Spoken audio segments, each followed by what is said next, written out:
ప్రతి ఒక్కరం ఆయన తట్టు చూస్తూ ఆయన ఆరాధించుకుందాం. దేవా, నువ్వు నా జీవితంలో చేసిన ప్రతి కార్యమును బట్టి నీకు వేలాది స్తోత్రాలు స్తుతులు చెల్లించుకుంటున్నాను తండ్రి.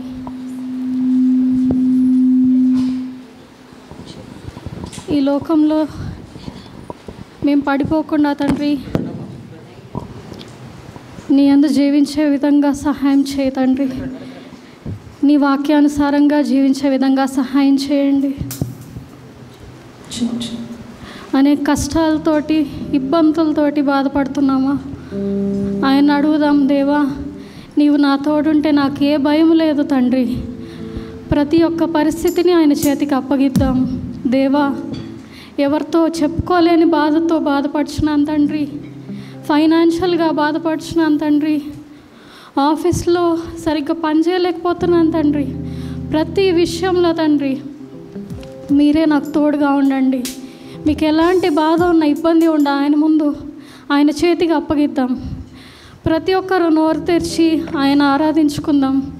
దేవా, నీవు నా తోడుంటే చాలు అని పాట పాడుకుంటూ దేవుని స్తుతిద్దాం.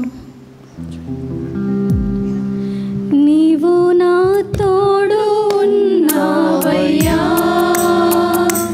నాకు భయమేలనా యేసయ్యా. నీవు నాలోనే ఉన్నావయ్యా,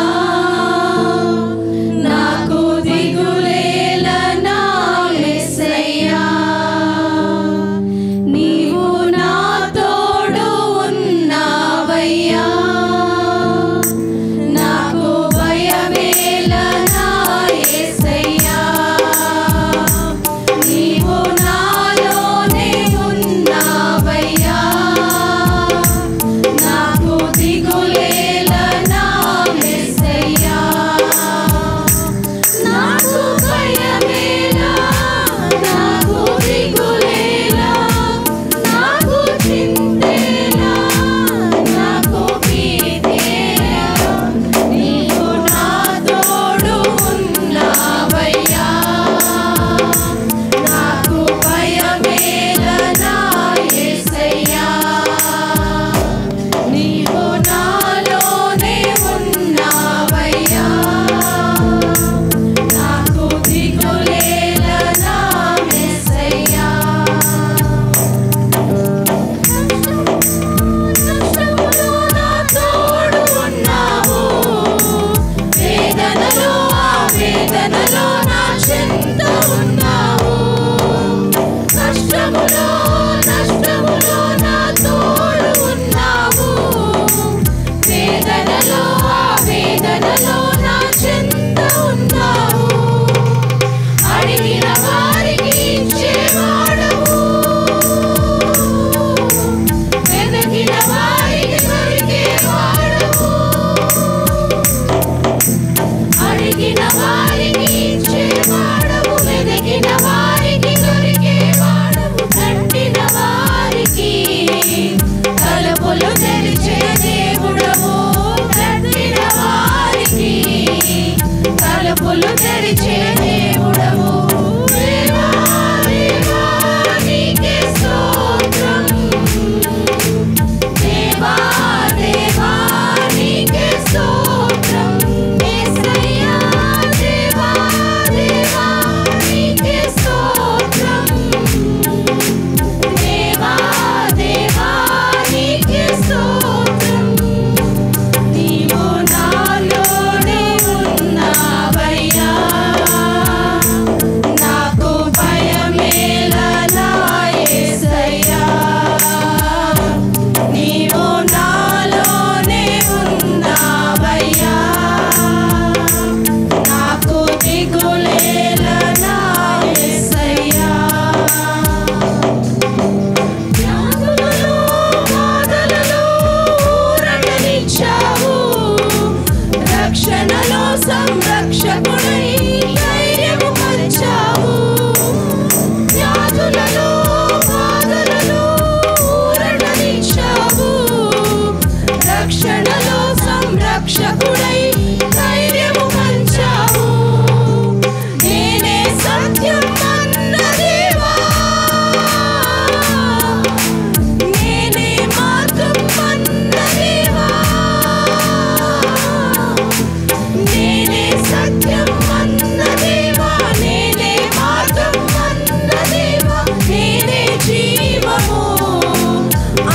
పలికిన దేవా నేనే జీవము అని పలికిన దేవా దేవా దేవా నీకే స్తోత్రం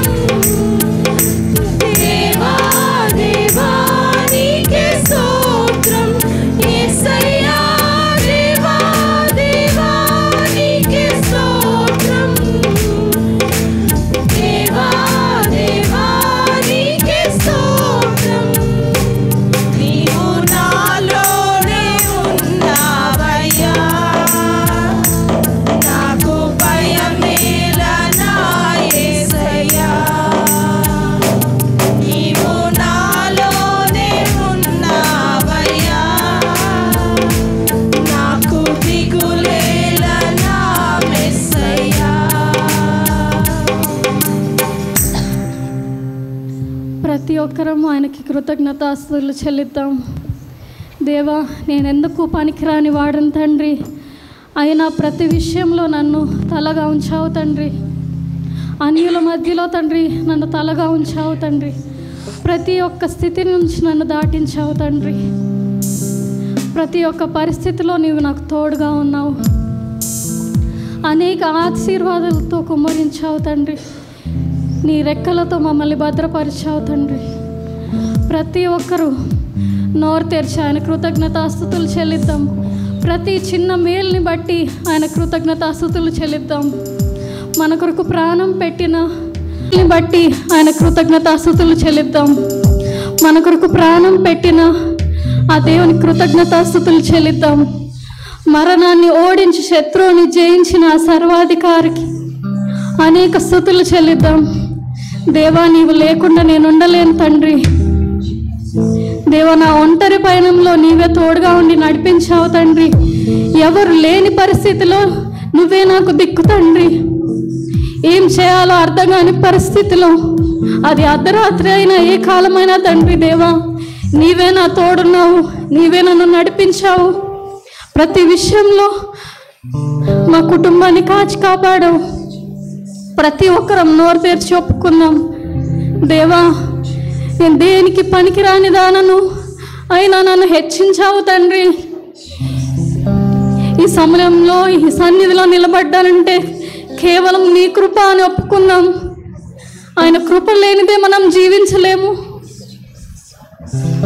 నీటి బుడగ లాంటి జీవితం మనది. ఆయన కునుకకుండా ఆయన రెక్కల కింద భద్రపరిచి కాపాడుచున్నాడు కాబట్టే మనం ఇంకా బ్రతికి ఉన్నాం. విరిగి నలిగిన హృదయం ఆయన ఆలయం అంటున్నాడు. ఆ ఆలయాన్ని ఎంత పరిశుద్ధంగా ఉంచుతున్నాం మనం. ఆయన సాక్షిగా బతకమని చెప్పాడు దేవుడు. ఆయన వాక్యాన్ని ఎంతమందికి తెలియజేస్తున్నాం. మన జీవితం ఆయనకి ఇష్టకరంగా ఉందా లేదా ఒక్కసారి పరీక్షించుకుందాం. దేవా, నా జీవితాన్ని నీకు అర్పిస్తున్నాను తండ్రి. ఈ జీవితాన్ని నీకు అంకితం చేస్తున్నాను తండ్రి. నీ సాక్షిగా ఉండే విధంగా సహాయం చేయదేవా ఆయన అడుగుతాం. దేవా, నేను ఈ లోకంలో పడిపోతున్నాను, నీకే అవసరత ఉన్నా, నీకే ప్రాబ్లం ఉన్నా దేవునికి అప్పగిద్దాం. దేవా, నీకు ఇష్టమైన బిడ్డగా ఉండే విధంగా సహాయం చేయమని ఆయన కోరుకుందాం. ఈ పాట పాడుకుంటూ ఆయన మహింపరుద్దాం. దీవించావే సమృద్ధిగా నీ సాక్షిగా కొనసాగమని ప్రేమించావే నన్ను ప్రాణంగా నీ కోసమే నన్ను బ్రతకమని దారులలో ఎడారులలో సెలరేయులై ప్రవహించుమయా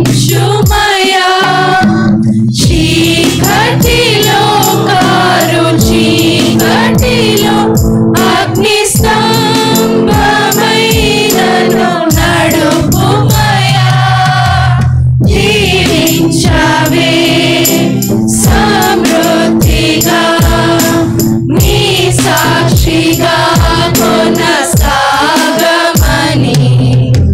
ప్రేమించవే నన్ను ప్రాణంగా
తుడిచావే కన్న తల్లిలా నా కోపమంతా తీర్చావే కన్న తండ్రిలా ఆశలలో నిరాశలలో నేనున్నా నీ కలి అన్నావే పోరులలో పోరాటములు నా పక్షముగా నిలిచావే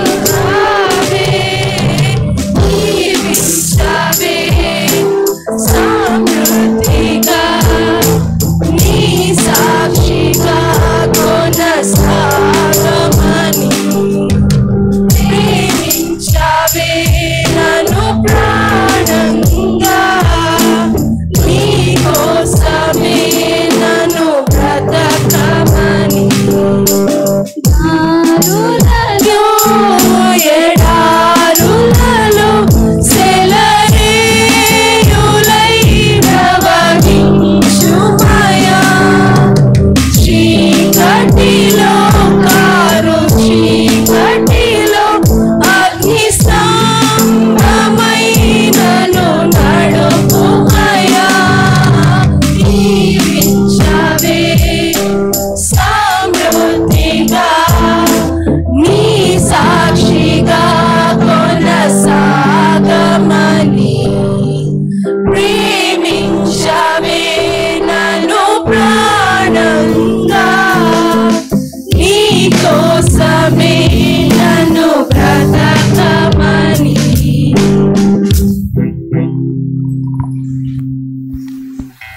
ప్రార్థన చేసుకుందాం. పరిశుద్ధమైన దేవనైనా నీ కృప కలిగిన హస్తాలకు సంఘముగా మమ్మల్ని భద్రపరుచుకుంటున్నాం. ఇంతవరకు ఆరాధన క్రమములో తోడుగా ఉండి నడిపించిన రీతిని బట్టి కృతజ్ఞతలు. స్తుతి ఆరాధననైనా నీవు నడిపించిన రీతిని బట్టి కృతజ్ఞతలు నాయనా.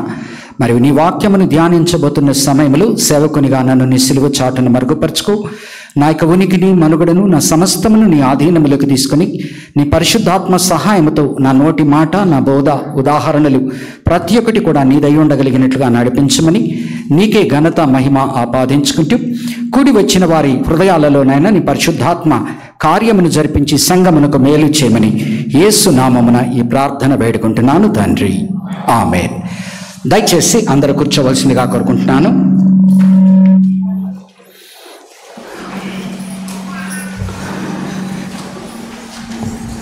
పవర్ ఫ్లక్చువేషన్ అనేది కనుక మరి దినము లైవ్ ఆపరేట్ చేయకండి దయచేసి.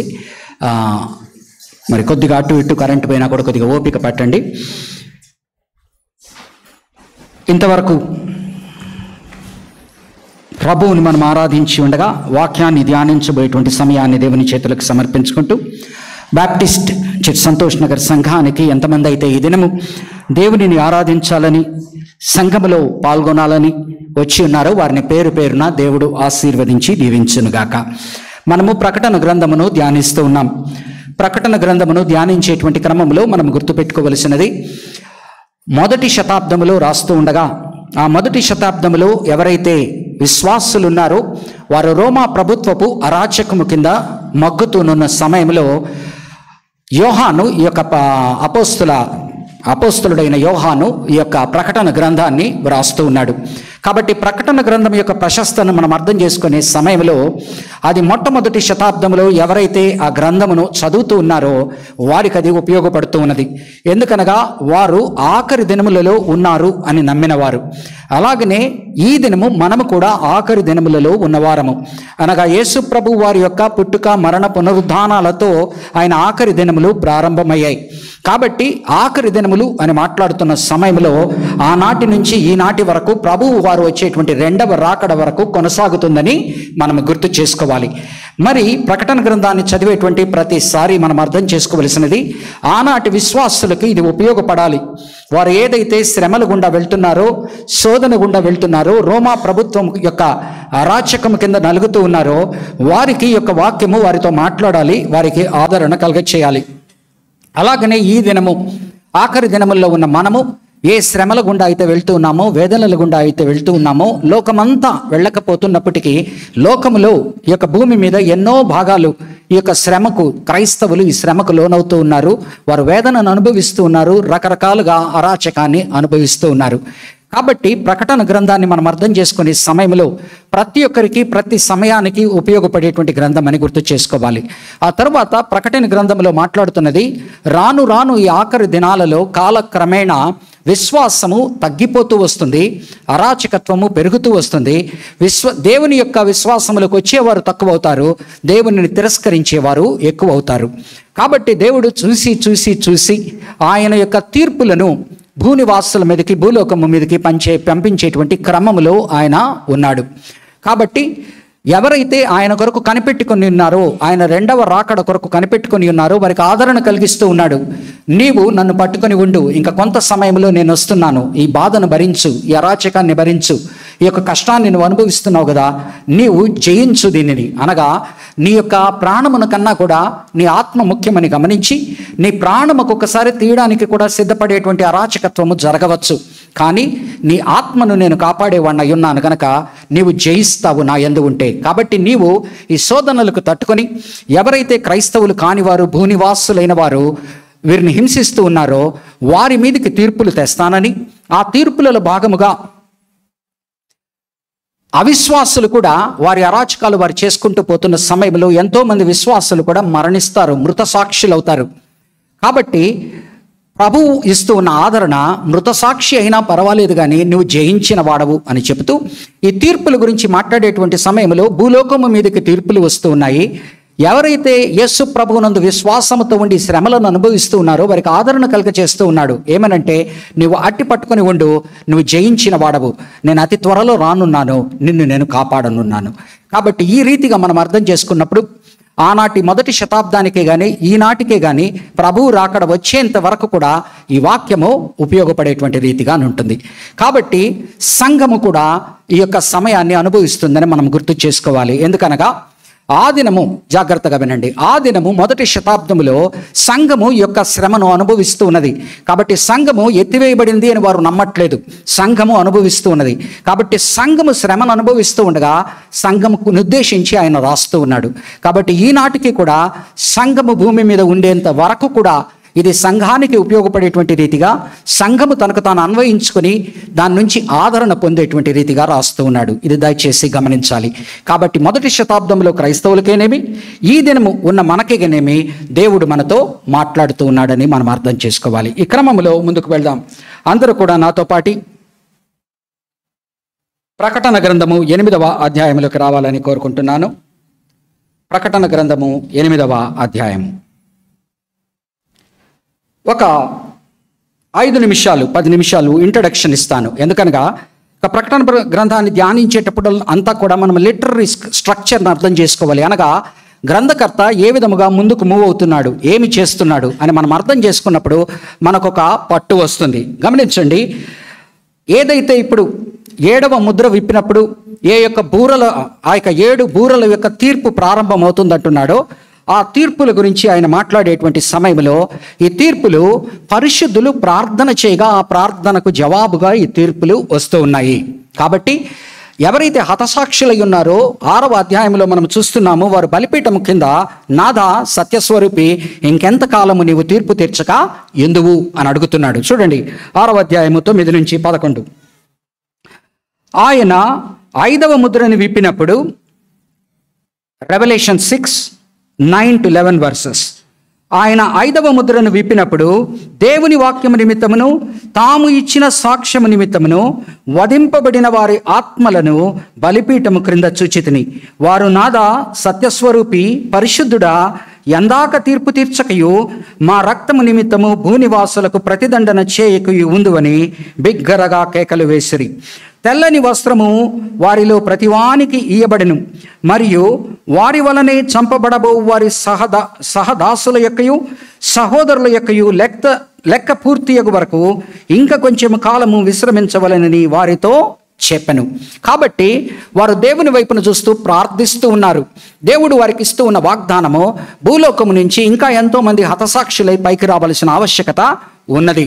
కానీ నేను వారి మీదకి తీర్పులు పంపబోతున్నాను. అందుకని మనం 8వ అధ్యాయంలో 1 నుంచి 5 వచనాలు కనుక చూస్తే ఆ యొక్క ధూపముతో పాటి ఆ యొక్క పొగతో పాటి ఆ యొక్క పరిశుద్ధుల ప్రార్థనలు దేవుని దగ్గరికి చేరినట్టుగా దానికి స్పందనగా ప్రతిస్పందనగా జవాబుగా ఆయన యొక్క బూరల తీర్పును రానున్న ఆ యొక్క పాత్రల తీర్పును వదులుతున్నట్టుగా మనము గమనిస్తాం.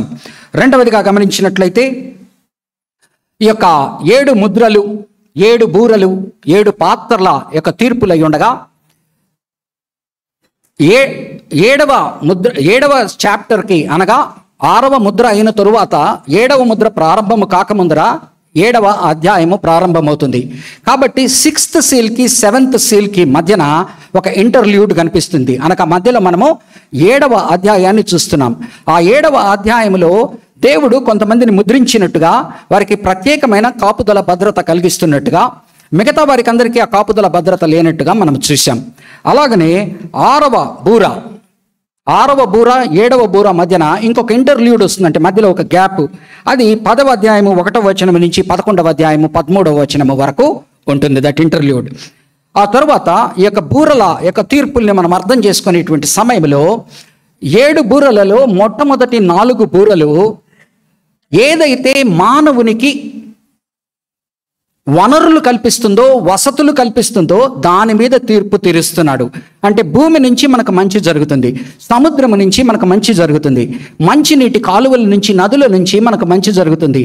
అలాగనే ఆకాశమునందున సూర్యుడి నుంచి చంద్రుడి నుంచి ఆ యొక్క నక్షత్రముల నుంచి మనము వెలుగును ఆ యొక్క వేడిని మనం పొందుకుంటాం. కాబట్టి 4 బూరలలో ఏదైతే మనకు వనరులు కల్పిస్తూ ఉన్నదో ఏదైతే వసతులు కల్పిస్తూ ఉన్నదో దాని మీద తీర్పు తీరుస్తూ ఉన్నాడు. అనగా ఆ 4 మీద తీర్పు తీర్చినప్పుడు ఆ యొక్క పర్యవసనాలు మానవుల మీద పడతాయి.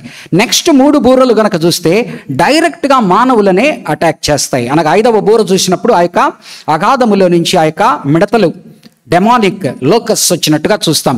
అలాగనే 6వ బూర విప్పినప్పుడు కనుక గమనించినట్లయితే డెమానిక్ క్యావెలరీ ఆ దయ్యాలతో కూడిన గుర్రపు స్వారీ వాళ్ళు 2 కోట్ల మందో 2 లక్షల మందో వచ్చినట్లుగా మనం చూస్తాం. కాబట్టి ఈ యొక్క మొట్టమొదటి 4 బూరలు ఏదైతే ఈ దినము ధ్యానించబోతున్నామో 8వ అధ్యాయంలో ఈ 4 బూరలు మనిషి దేని మీద ఆధారపడుతూ ఉన్నాడో దేవుడు దాన్ని కొడుతున్నాడు. దాన్ని కొట్టినప్పుడు దాని పర్యవసనాల ద్వారా మనుషులలో 3వ భాగము మృత చెందుతున్నారు. అంటే వాటికి హాని కలుగుతా ఉన్నది. వీరిలో 3వ భాగము దానికి సఫర్ అవుతూ ఉన్నారు. అంటే 3 లక్షల ప్రజలు కనుక భూమి మీద ఉన్నారు అనుకోండి, 1,00,000 మంది ప్రజలు దీని వలన కష్టము పొందుతున్నారు. 6వ ముద్రలో కనుక మనం చూస్తే 1,00,000 మంది ప్రజలు అంటే 3 లక్షల మంది ప్రజలు ఉంటే ఫర్ ఎగ్జాంపుల్ 1,00,000 మంది ప్రజలు చనిపోయినట్టుగా చూపిస్తున్నాడు. కాబట్టి ఈ యొక్క బూరల తీర్పులో 1/3 తీర్పు వచ్చినట్టుగా మనం చూస్తాం.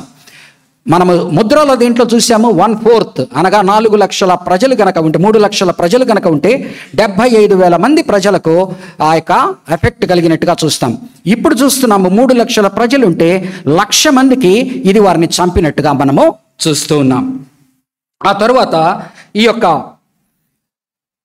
బూరలు మొట్టమొదటి 5 బూరల గురించి మాట్లాడుతున్నాం. ఈరోజు 4 బూరల గురించి మాట్లాడుతున్నాం. నెక్స్ట్ వారం దేవుని చిత్తమైతే మనకు అవకాశం ఉంటే 5వ బూరను 6వ బూరని మాట్లాడదాం. కాబట్టి 4 బూరలలో నెక్స్ట్ మాట్లాడబోయే 5వ బూర, ఈ 5 బూరలు గనక గమనించినట్లయితే ఆనాడు ఐగుప్తు మీద ఫరో మీద ఎలాంటి తెగుళ్ళనైతే పంపించాడో ఆ మోడల్లో ఇది ఉంటాయి. అనగా it is patterned in the model of the Exodus plagues. అనగా పాత నిబంధనలో ఐగుప్తు జనాంగము దేవునికి విరోధముగా నడుచుకున్నప్పుడు వారి హృదయాలను కఠినపరుచుకున్నప్పుడు దేవుడు వారి మీదకి ఆ యొక్క తెగుళ్ళని పంపించాడు. అలాగనే ఏ తెగుళ్ళైతే ఆ రోజు రక్తము వారి నీరు రక్తమైనదో, ఎలాగనైతే వడగళ్ళు పడ్డాయో, ఎలాగనైతే డార్క్నెస్ చీకటి కమ్మినదో, ఇవన్నీ కూడా ఉపయోగించుకుంటూ ఎగ్జోడస్లో అనగా నిర్గమకాండములో ఐగుప్తీయుల మీద ఫరో మీద ఏ యొక్క తెగుళ్ళు సంభవించాయో ఆ తెగుళ్లను ఆధారము చేసుకొని ఈ యొక్క బూరల యొక్క తీర్పులు కూడా ఉన్నాయన్నది గుర్తు చేసుకోవాలి. ఆ తర్వాత ఎగ్జోడస్ నిర్గమకాండంలో గనక గమనించాము అంటే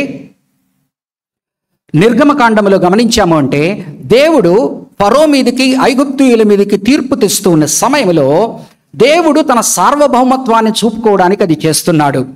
మరి వారి యొక్క దేవతల మీద తీర్పు ప్రకటించడానికి చేస్తున్నాడు. మూడవదిగా మనము గనక ఐగుప్తు తెగుళ్ళు గనక చూస్తే, ఐగుప్తు జనాంగంలో మెజారిటీ అంటే 95%, 90 to 95% వరకు కూడా వారు రిపెంట్ అయిన వారు కాదు, అంటే వారు పశ్చాత్తాప పడిన వారు కారు. ఓన్లీ 5% ప్రజలు, అంటే చాలా తక్కువ మంది మాత్రమే పశ్చాత్తాప పడినట్లుగా మనం చూస్తాం. కాబట్టి ఐగుప్తు తెగుళ్ళు దేవుని యొక్క సార్వభౌమత్వాన్ని, దేవుని యొక్క అధికారాన్ని, దేవుడు తనను తిరస్కరించి ధిక్కరించి విగ్రహాలను వెంబడించి తమ హృదయాలను కఠినపరుచుకున్న వారి మీద ఆయన తీర్చేటువంటి తీర్పులు. దానిలో అంటే he is not giving a call to repentance, అనగా ఆయన పశ్చాత్తాప పడండి అని వారికి పిలుపునివ్వట్లేదు. ఆల్రెడీ మీరు ఈ స్థితిలో ఉన్నారు గనక మిమ్మల్ని ఎలాగోన శిక్షిస్తున్నాను. కాబట్టి మీరు 10 తెగుళ్ళని ఈసారి ఇంటికి పోయినాక ఎప్పుడైనా కూడా ధ్యానించండి, ఒకసారి జాగ్రత్తగా కూర్చొని. ఇంగ్లీష్ వర్షన్స్లో అయితే చాలా క్లియర్గా ఉంటుంది, అంటే డివిజన్ మార్కేషను. ప్రతి తెగులు తర్వాత జాగ్రత్తగా గమనించండి, ప్రతి తెగులు తర్వాత ఆఖరి 2-3 వచనాలు మీరు గమనిస్తే, ఫరో కానీ అతని ప్రజలు కానీ తమ హృదయమును కఠినపరచుకొనిరి. కొన్ని చోట్ల దేవుడు వారి హృదయములను కఠినపరచను. So each and every plague, 10 తెగుళ్లలో ప్రతి తెగులులో వారు తమ హృదయములను కఠినపరుచుకున్నట్టుగా ప్లేగ్ తర్వాత ప్లేగ్, తెగులు తర్వాత తెగులు ఆయన చెప్తాడు. కాబట్టి రిపెంట్ అయిన వారు కొంతమంది, ఎప్పుడైతే మోషే వార్నింగ్ ఇస్తాడో కొంతమంది మాత్రమే వాళ్ళ పశువుల్ని లోపలికి తీసుకెళ్తారు, కొంతమంది మాత్రమే వింటారు. అంటే ఆయన ఇస్తున్న తీర్పులు ఆయన అధికారాన్ని చూపడానికి, ఆయన సార్వభౌమత్వాన్ని చూపడానికి, వారి యొక్క ఐడలేటరీ విగ్రహారాధనకు తీర్పు చేస్తూ, వారి కఠిన హృదయాలను తీర్పు తీస్తూ, వారిని శిక్షించడానికి ఆయన ఉపయోగించుకుంటున్నవే కానీ వారిని రక్షించడానికి తన వైపునకు తిప్పుకుంటున్నవి కావు. అలాగనే రెవల్యూషన్ ప్రకటన గ్రంథంలో కూడా ప్లేగ్స్ ఏదైతే ఇప్పుడు బూరలు పాత్రలు మాట్లాడతాడో, the primary emphasis is not a call for repentance. ఆయన లోకమును తన వైపునకు తిరగమని తీర్పుల ద్వారా మాట్లాడుతున్నాడు. ఆ తీర్పులను గ్రహించి అతి తక్కువ మంది ఆయన వైపుకు తిరుగుతారు, కానీ ఎక్కువ మంది ఆయనను తిరస్కరిస్తారు. 9వ అధ్యాయము 20 నుంచి 21 వచనాలు చూడండి ఒకసారి. 9వ అధ్యాయము 20-21. 6 బూరలు అయిన తరువాత మాటలు మాట్లాడుతున్నాడు. 6 బూరల తీర్పులు అయిన తరువాత, ఈ దెబ్బల చేత చావక మిగిలిన జనులు దెయ్యములను, చూడను వినను నడువను శక్తి లేనివై, బంగారు వెండి కంచు రాయి కర్రలతో చేయబడిన తమ హస్తకృతములైన విగ్రహములను పూజింపకుండా విడిచిపెట్టునట్లు మారు మనస్సు పొందలేదు మరియు తాము చేయుచున్న నరహత్యలను, మాయా మంత్రములను, జార చోరత్వములను చేయకుండునట్లు వారు మారు మనస్సు పొందినవారు కారు. అనగా 3 లక్షల మందిలో వారి కంటి ముందరనే, అనగా ప్రజలు 3 లక్షలు అనేది నేను ఉరామరిగ్గా చెప్తున్నాను మన లెక్క కొరకు. 3 లక్షల్లో వారి కంటి ముందర 1,00,000 మంది నశించిపోయినా కూడా మిగతా వారు ఉలుకు పలుకు లేకుండా ఉన్నారు. వారి జీవితంలో, పాత జీవితంలో కొనసాగుతూ ఉన్నారు. కాబట్టి either the plagues of the Exodus, నిర్గమకాండంలో చెప్పబడిన తెగుళ్ళు కానీ, ప్రకటన గ్రంథములో ఆయన ప్రకటిస్తున్న తీర్పులు తెగుళ్ళ రూపంలో ఏదైతే వస్తున్నాయో, ఇది ప్రజలను రక్షించుటకు ఇస్తున్న పిలుపు కాదు. ప్రజలు పశ్చాత్తాప పడండి అంటున్నది కాదు. బై డిఫాల్ట్ అక్కడ ఇక్కడ కొంతమంది మైనారిటీ ఆయన వైపు తిరగచ్చేమో కానీ మెజారిటీ ఆయన శిక్షించడానికి నిర్ణయించుకొని ఉన్నాడు. అనగా దాని అర్థం ఏంటంటే, మన పాపము పండినప్పుడు, మన పాపము పరాకాష్ఠకు వచ్చినప్పుడు, మన హృదయము ఆ యొక్క చీకటితో నిండిపోయి దేవుని వైపున తిరగలేని పరిస్థితి వస్తుంది. ఫరోను గమనించండి, ప్రతి క్షణము కూడా ప్రార్థన చేయమంటాడు. ఆ యొక్క కష్టము తీరిపోగానే మరలా అతను తప్పు చేయడం ప్రారంభిస్తాడు. ఆఖరికి తన కుమారుడు కోల్పోయిన తరువాత, ఒక ఏకైక కుమారుడు 10వ తెగుల్లో ఆ కుమారుడు పోయిన తరువాత ఏడుస్తూ వాళ్ళని పొమ్మంటాడు. మీ పీడ వదిలి మీరు వెళ్ళి చావండి అంటాడు. కానీ వెనువెంటనే మరలా రథాలని కట్టుకొని వారి వెనక వెళ్తాడు. కాబట్టి మానవుని యొక్క కఠిన హృదయము, దేవునిని తిరస్కరించే హృదయము, దేవునికి దూరమయ్యే హృదయాన్ని ఆయన గుర్తించి, ఇంకా ఇవి తిరిగి వచ్చి రావు, ఇది తిరిగి వచ్చేది కాదు, ఇంకా నేను దీనికి ఫుల్ స్టాప్ పెడుతున్నాను అని చేస్తున్నది. కాబట్టి ప్రకటన గ్రంథంలో it is not a call, జాగ్రత్తగా వినండి. ప్రకటన గ్రంథం revolution is not primarily A call for repentance. దాని ప్రధాన అంశము పశ్చాత్తాపపడండి, నా తట్టు చూసి రక్షింపబడండి అని చెప్పట్లేదు. ప్రధాన అంశం ఏంటంటే రక్షింపబడడం లేదు, మీరు ఎన్నిసార్లు చెప్పినా వినట్లేదు, మీలో ఇంకా మార్పు రాదు, కాబట్టి నేను మిమ్మల్ని నశింప చేస్తున్నాను అనేది ప్రైమరీ ఎంఫసిస్. సెకండరీ ఎంఫసిస్ ఏంటంటే అక్కడక్కడ కొంతమంది అడపాదడప వస్తారు. రెండవది ఎంఫసిస్ ఏంటంటే ప్రకటన గ్రంథంలో ఎవరైతే విశ్వాసులు ఉన్నారో వారిని బలపరుస్తూ ఉన్నాడు. ఏమనంటే మీరు నా బిడ్డలు గనక ఈ వచ్చే కష్టాలు తెగుళ్ళు ఏవైతే మీకు తగులుతాయో వాళ్ళు మిమ్మల్ని పెట్టబోతారో అవిశ్వాసులు, వాటన్నిటి యందు మిమ్మల్ని కాపాడుతాను నేను అనే ఆదరణ కలిగజేస్తుంది. కాబట్టి it is a message to the ones who believe. ఎవరైతే విశ్వసిస్తూ ఉన్నారో వారికి సందేశాన్ని పాస్ చేస్తూ ఉన్నది. ఎవరైతే అవిశ్వాసులుగా ఉంటున్నారో వారి మీదకి తీర్పులు వచ్చినప్పుడు వారు విధి లేక ఆలోచించి కొంతమంది వస్తే పర్వాలేదు, కానీ ఎక్కువ భాగం రారు అని చెప్తుంది. దీనివల్ల మనకేమర్థమవుతా ఉన్నది, మనము దేవునిని గనక అంగీకరించకుండా ఆయనను తిరస్కరిస్తూ మనం చేసిన తప్పులే చేసుకుంటూ పోతూ మన పాపంలో ఉండిపోతూ దేవుడు క్షమిస్తాడు, ఏదో ఒకనాడు ఏదో చేస్తాడు అనుకుంటే జాగ్రత్త సుమి అని ఆయన ఈ దినము గుర్తు చేస్తున్నాడు. ఆయన కృపాకాలము కొంతవరకే. ఆ కృపాకాలము సమయంలో నీవు ఆయన అంగీకరించి ఆయన వైపు తిరిగిన ఎడల అది నీకు ఆశీర్వాదం. ఆయనను గనక అలవోకగా తీసుకొని ఆయన అలక్ష్యము చేసిన ఎడల అది నీకు తీర్పుగా శాపముగా పరిగణిస్తుంది అని లోకానికి ఆయన సందేశాన్ని పంపిస్తూ ఉన్నాడు.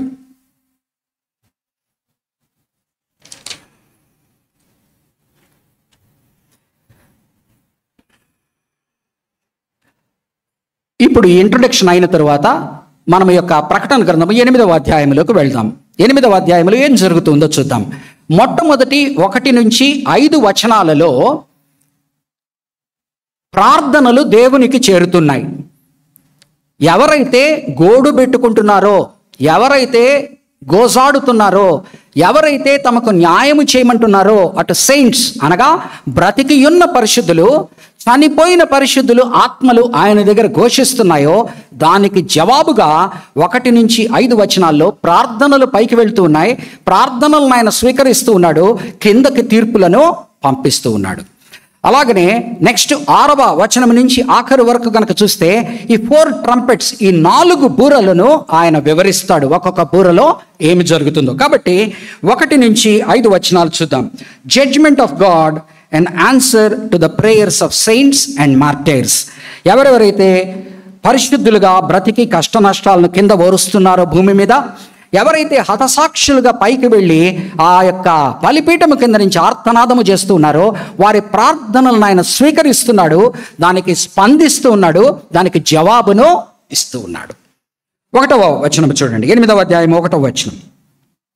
ఆయన 7వ ముద్రను విప్పినప్పుడు పరలోకమందు ఇంచుమించు అరగంట సేపు నిశ్శబ్దముగా. 7వ ముద్ర విప్పంగానే బూరల యొక్క తీర్పులు ప్రకటింపబడబోతూ ఉన్నాయి. ఆ సమయంలో అరగంట ఆ యొక్క పరలోకములో నిశ్శబ్దము ఆవరించిందట. నిశ్శబ్దము దేనికి సూచన అని మనం గమనించినట్లయితే, ఏదైనా అంటాము కదా, తుఫాను ముందర ప్రశాంతత అంటాం. తుఫాను ముందర ప్రశాంతత. ఏదైనా విపత్తు సంభవించబోయేటప్పుడు అంత గంభీరమైన నిశ్శబ్దం. దేవుడు ప్రత్యక్షమయ్యేటువంటి సమయంలో ఒక్కొక్కసారి నిశ్శబ్దము ఆవరిస్తుంది. ఏలియా దేవుని కొరకు పరిగెడుతూ దేవుని దర్శనము కొరకు తిరుగుతూ ఉన్న సమయంలో తుఫాను వచ్చింది, గాలి వచ్చింది, భూకంపం వచ్చింది, వాటి యందు దేవుడు లేడు, నిశ్శబ్దముగా నుండెను. ఒక చల్లటి పిల్లగాలి తెర అతని ముఖమును తాకెను. కాబట్టి దేవుని యొక్క సందేశము ఆశీర్వాదకరముగా రావాలన్నా, దేవుని యొక్క సందేశము తీర్పుగా వచ్చే సమయంలో ఒక హష్ ఆఫ్ ఎక్స్పెక్టెన్సీ అనమాట. ఏదో జరగబోతూ ఉన్నది, గంభీరమైనది ఏదో జరగబోతుంది. రెండవది కనుక గమనించినట్లయితే సైలెన్స్. పాత నిబంధన సమయంలో వారి యొక్క ఆలయంలో వారు ఆరాధించేటువంటి సమయంలో ఉదయకాలమున 9 గంటల సమయంలో, సాయంకాలం 3 గంటల సమయంలో, అంటే ఉదయకాలము అర్లీ అవర్స్లో, సాయంకాలం 3 గంటల సమయంలో వారు morning sacrifice and evening sacrifice అని ఇస్తారు. ఏదైతే బలిపీఠము, ఇత్తడి బలిపీఠము బయట ఉంటుందో అక్కడ వారు బలి పశువును అనుదినము పొద్దున ఒకటి, సాయంకాలం ఒకటి ఇస్తారు. దానిలో యాజకునికి ఉన్న రోల్ ఏంటి అంటే, యాజకుడు ఆ లోపల ఆ యొక్క హోలీ ఆఫ్ ద హోలీస్ అంటే అతి పరిశుద్ధ స్థలానికి పరిశుద్ధ స్థలానికి మధ్యన ఒక తెర ఉంటుంది. ఆ తెరకు ముందర గోల్డెన్ ఆల్టార్ ఆఫ్ ఇన్సెన్స్ ఉంటుంది, అనగా బంగారు బలిపీఠం ఉంటుంది. దానిలో ధూప ద్రవ్యాలు వేస్తే అది పొగ వచ్చేదానికి. కాబట్టి అది చేస్తున్న సమయంలో బయట ప్రజలందరూ కూడా నిశ్శబ్దముగా వారిలో వారు కొనుక్కుంటూ, ఎలాగనైతే ఇప్పుడు ప్రార్థన చేసేటువంటి సమయంలో అందరము కూడా దీని గురించి ప్రార్థన చేస్తాం, మీ మనసులో ప్రార్థన చేయండి అనగానే చిన్న మీరు కొద్దిగా మాట్లాడుతున్నది వినపడుతుంది, మిగతా అంతా సైలెంట్గా ఉంటుంది. అలాగనే లోపల ఎప్పుడైతే ఆ యొక్క ధూపము వేస్తూ ఉంటారో, ఆ యొక్క ధూపము ఏదైతే ఆ యొక్క సుగంధ ద్రవ్యము రూపంలో దేవునికి చేరుతుందో, ఆ పొద్దున సమయంలో, సాయంకాల సమయంలో 3 జరుగుతున్నాయి. ఒకటి ధూపము వేయబడుతూ ఉన్నది, రెండవది బయట ఆయన పరిశుద్ధులు ప్రార్థన చేస్తూ ఉన్నారు, నిశ్శబ్ద ప్రార్థన. మూడవది బయట సాక్రిఫైస్ ఇవ్వబడుతూ ఉన్నది, బలి పశువును బలిగా ఇవ్వబడుతూ ఉన్నది. అందుకనే మనం చూస్తాము లూకా సువార్త 1వ అధ్యాయంలో జకర్యా లోపలికి పోయినప్పుడు బయట అందరూ కూడా నిశ్శబ్దముగా నుండి ప్రార్థన చేసుకుంటున్నట్టు కనిపిస్తారు. ఈయన వెళ్ళి లోపల ధూపము వేయడానికి లోపల వెళ్తాడు, ఎలిజబెత్ భర్త, అప్పుడే ఆ దర్శనాన్ని పొందుకుంటాడు. కాబట్టి ఈ యొక్క సైలెన్స్ దేనికి ఇదంటే, ఇక్కడ కూడా అదే జరుగుతూ ఉన్నది. ప్రకటన గ్రంథంలో 3 జరుగుతూ ఉన్నాయి. ఏమి జరుగుతూ ఉన్నాయండి? ఇక ధూప ద్రవ్యాలు ఇప్పుడు ఒక దూత వేయబోతూ ఉన్నది. ఆ ధూప ద్రవ్యాలలో నుంచి పొగ ఆఘ్రాణము, దాని ఏమంటారు, మంచి ఆఘ్రాణముగా, అరోమాగా దేవుడు స్వీకరించబోతూ ఉన్నాడు. దానితో పాటు ప్రార్థనలు మిళితమై ఉన్నాయి. బయట సాక్రిఫైస్ ఓల్డ్ టెస్టమెంట్లో ఎలాగనున్నదో వీరు విశ్వాసులు హతసాక్షులుగా బలి అయి ఉన్నారు. ఈ 3 కలయికే ఆ నిశ్శబ్దాన్ని కలగచేస్తాం. అంటే దేవుడు వారి ప్రార్థనలను వింటున్నాడు, ఆ ధూప ద్రవ్యాల యొక్క మంచి సువాసనను ఆఘ్రాణిస్తున్నాడు. ఆ తరువాత వారు తన కొరకు ఈ సాక్ష్యము కొరకు బలి అయ్యారన్న దాన్ని ఆయన గుర్తించి ఆయన ఇప్పుడు మాట్లాడబోతున్నాడు. లోకముతో భూనివాసులతో ఆయన తీర్పుల ద్వారా మాట్లాడబోతున్నాడు అన్నది మనము అర్థం చేసుకోవాలి. 2వ వచనం చూడండి. అంతటా నేను దేవుని ఎదుట నిలుచు 7 దూతలను చూచితిని, వారికి 7 బూరలు ఇయ్యబడెను. మొట్టమొదటిగా మనం సైలెన్స్ అనేది చూస్తున్నాము. రెండవదిగా కనుక చూస్తే ది 7 ఏంజల్స్, ఏదో ఒక 7 దూతలు కాదు, దేవుని ముందర నిలుచు 7 దూతలు. అనగా దీని యొక్క బ్యాక్గ్రౌండ్ ఏంటి అంటే, దీని యొక్క బ్యాక్గ్రౌండ్ మీకు గనక తెలిసి ఉంటే, మన పేతురు పత్రికలో, 2 పేతురు పత్రికలో కానీ యూదా పత్రికలో కానీ హానోకు రాసిన రచన అనేది మాట్లాడతాడు, ద బుక్ ఆఫ్ ఈనోక్ అని. అంటే హానోకు ఆ దినము దేవదూతలతో ప్రభు వస్తున్నప్పుడు అనేటువంటి మాటలు. కాబట్టి ఇంటర్ టెస్టమెంటల్ లిటరేచర్ అని ఒకటి ఉన్నది, గుర్తుపెట్టుకోండి. ఈరోజు రోమన్ క్యాథలిక్ చర్చ్లో ఏదైతే మనము చదివేటువంటి 66 పుస్తకాలు కాకుండా ఇంకొన్ని పుస్తకాలు జోడింపబడి ఉంటాయి. అవేంటంటే, అవి పాత నిబంధన సమయంలో కొన్ని పుస్తకాలు మన పరిశుద్ధ గ్రంథంలో చేర్చనివి, పాత నిబంధనకు నూతన నిబంధనకు మధ్యన సమయంలో రాసిన ఇంటర్ టెస్టమెంటల్ లిటరేచర్స్. దాంట్లో మీరు కనుక రోమన్ క్యాథలిక్ బైబిల్ కనుక చూశారంటే తోబిత్ అనే బుక్ ఉంటుంది, అలాగనే 1 ఈనోక్ అనేటువంటి బుక్ ఉంటుంది. వాటిల్లో ప్రస్తావింపబడి ఉన్నది, అనగా ఇవన్నీ కూడా అపోకాలిప్టిక్ లిటరేచర్. అంటే అంత్యకాలములో ఏ తీర్పులు వస్తాయి, ఎలాగుంటుందన్నది యూదులు ఆలోచించి వారి యొక్క ట్రెడిషన్ అనమాట. దానిలో దేవుని ముందర 7 దూతలు ఉంటారని, వారిలో 2 దూతల పేర్లే మనకు తెలుసు, మిఖాయేలు, గాబ్రియేలు మాత్రమే. మన బైబిల్ గ్రంథంలో పుస్తకాల్లో ఉన్న 2 దూతలు మాత్రమే మనకు తెలుసు. వారితో పాటు ఇంకొక 5 దూతల పేర్లు వాటిల్లో రాయబడి ఉన్నాయి. ఇది అప్రస్తుతం, మనకు దాని గురించి అవసరం లేదు.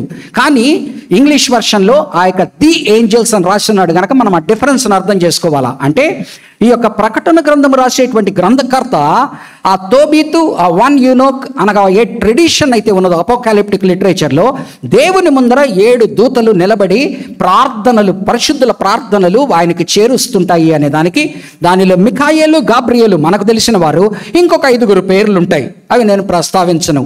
సో ఆ 7 గురించి మాట్లాడుతున్నట్లుగా ప్రకటన గ్రంథం చెప్తుంది. వాట్ ఎవర్ ఇట్ ఈస్, ఒకవేళ ది ఏంజల్స్ అనుకోకపోయినా 7 దూతలు ఆయన ముందర నిలబడి దేవుడి ఆ యొక్క బూరలను తీసుకోబోతూ ఉన్నాయి. ఆ బూరల ద్వారా తీర్పు రాబోతూ ఉన్నది. 3వది చూడండి, 3వ వచనము. మొట్టమొదటిది సైలెన్స్, 2వది 7 ఏంజల్స్, ద 7 ఏంజల్స్, 3వది గోల్డెన్ సెన్సార్, గోల్డెన్ ఆల్టర్. 3వ వచనములో 3వ వచనం, మరియు సువర్ణ ధూపార్తి చేత పట్టుకొని ఉన్న వేరొక దూత వచ్చి, ఇంకొక దూత వచ్చి, ఈయన ఏం చేస్తున్నాడు? Priestly office. ఏదైతే యాజకుడు, ఆ నిధనము యాజకుడైన జకరియా, ఎలిజబెత్ భర్త, లూకాసు సువార్త నూతన నిబంధనలు చేస్తున్నాడో, it's a priestly service. Only the Aaronite family will do. Okay. మరియు సువర్ణ ధూపార్తి చేత పట్టుకొని ఉన్న పాత నిబంధనలు ఆరోనైట్ ఫ్యామిలీ, మరియు సువర్ణ ధూపార్తి చేత పట్టుకొని ఉన్న వేరొక దూత వచ్చి బలిపీఠము ఎదుట నిలవగా, సింహాసనము ఎదుట ఉన్న సువర్ణ బలిపీఠము పైన పరిశుద్ధులందరి ప్రార్థనతో కలుపుటకై అతనికి బహు ధూప ద్రవ్యములు ఇయ్యబడెను. ఏమి ఇవ్వబడి ఉన్నాయంటే అతనికి ధూపద్రవ్యాలు ఇచ్చాడు. ఆ ధూపద్రవ్యం వేయంగానే దానిలో నుంచి పొగ వస్తూ ఉన్నది. ఏమి ఇవ్వబడి ఉంది? పరిశుద్ధుల ప్రార్థనలు దానికి జోడించబడి ఉన్నాయి. 141వ కీర్తన, Psalm 141 2nd verse. Psalm 141 2nd verse. కీర్తనల గ్రంథము 141వ అధ్యాయము.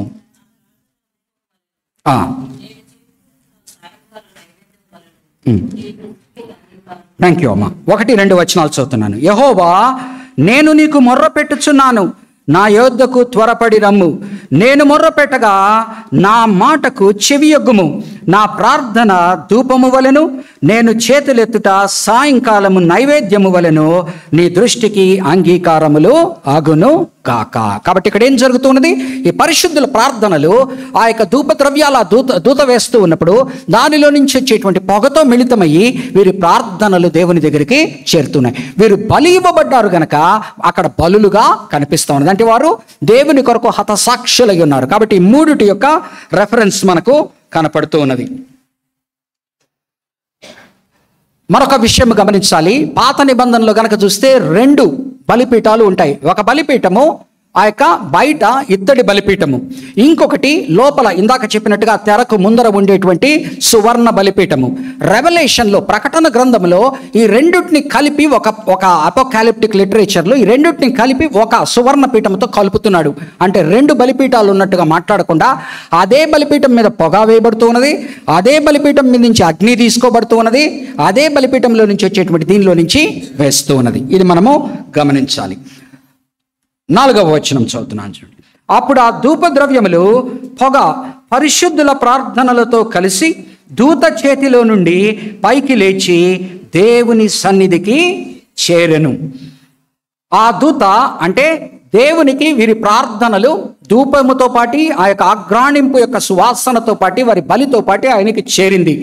దానికి ఆయన స్పందిస్తున్నాడు. 5వ వచనంలో, 5వ వచనం, ఆ దూత ధూపార్తిని తీసుకొని బలిపీఠము పైన ఉన్న నిప్పులతో దానిని నింపి భూమి మీద పడవేయగా ఉరుములు, ధ్వనులు, మెరుపులు, భూకంపములు కలిగెను.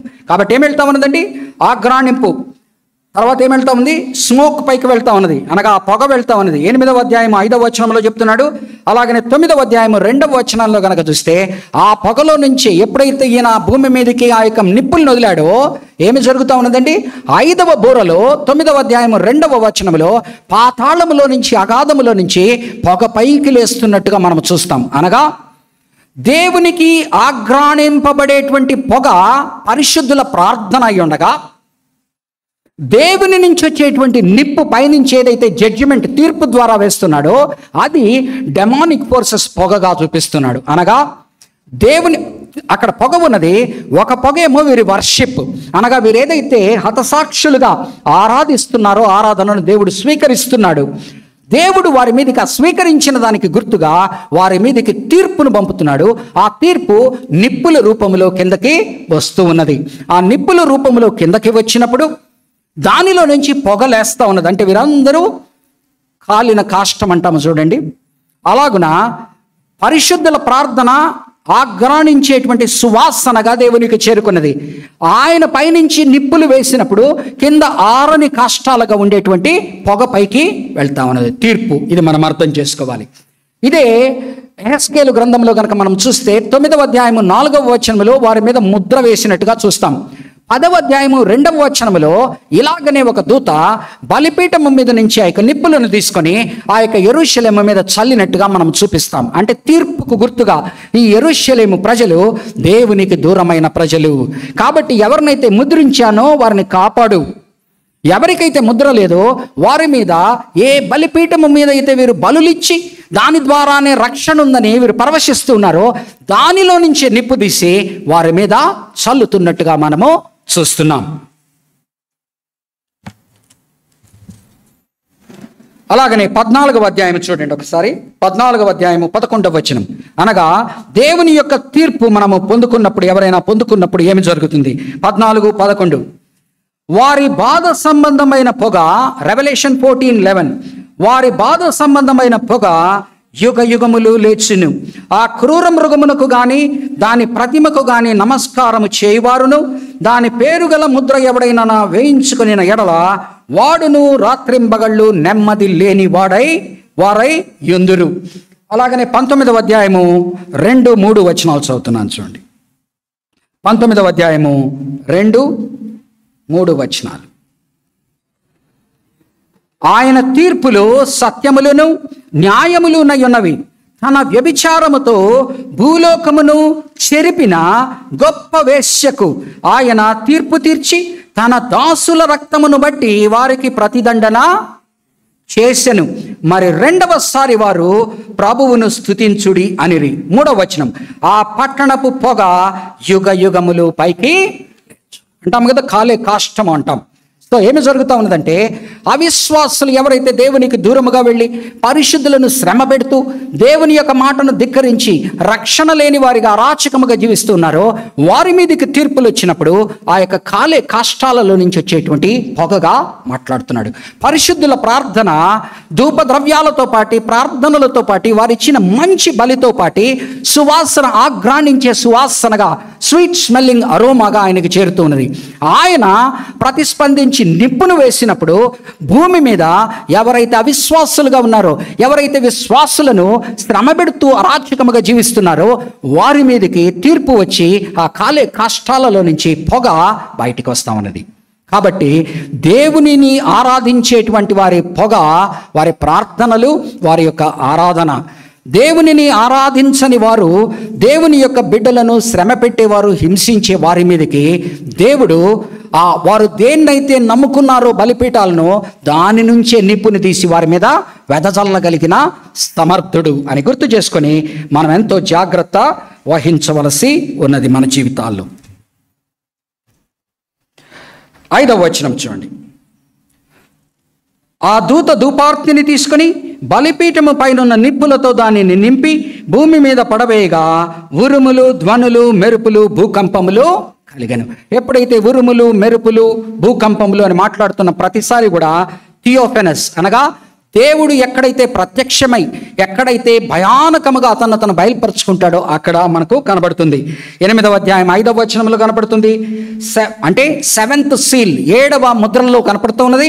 మళ్ళా 7వ బూరలో 11వ అధ్యాయము 19వ వచనములు కనపడుతుంది. అలాగనే 7వ పాత్ర 16వ అధ్యాయము 18వ వచనంలో మరలా ఈ యొక్క మెరుపులు, ఉరుములు, భూకంపములు, ఆ యొక్క శబ్దములు, అనగా దేవుడు ప్రత్యక్షమవుతున్నాడు, దేవుడు తీర్పు తీరుస్తున్నాడు. దేవుడు ప్రత్యక్షమవుతున్నాడు, దేవుడు తీర్పు తీస్తున్నాడు. వీరు దేవా తీర్పు తీర్చు అని వీరు గోసాడుతున్నారు, దేవుడు తీర్పు తీరుస్తున్నాడు. ఆ తీర్పే ఈ యొక్క 7 బూరల ద్వారా, 7 పాత్రల ద్వారా భూలోకము మీదకి వచ్చేది.